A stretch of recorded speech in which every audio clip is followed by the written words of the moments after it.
Hello dear subscribers, today I will tell you how you can easily fix your error. So if you can't connect to your Wi-Fi network, so how you can fix this issue. So for fixing it, just go to the settings, just find here general, just scroll down, now tap on shutdown, slide to power off, wait a few seconds and just power on your phone again. So just simple restart your phone. And if you still have this error, so just try to go to the settings again, and in the settings you need to go to your Wi-Fi, just try to turn it off, wait a few seconds and just turn it on again.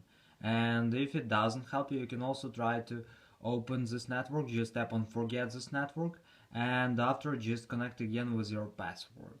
And also you can try to just swipe to control center and now just turn on airplane mode, wait a few seconds and just turn it off again. And if it doesn't help you too, you just need to go to the settings again, just find here general, and in the general just scroll down, just find here reset, just open reset, and now you just need to tap on reset network settings, so just submit resetting network settings. So I hope that one of these methods will work for you. So thanks for watching, have a nice day, subscribe to my channel, click like, and goodbye.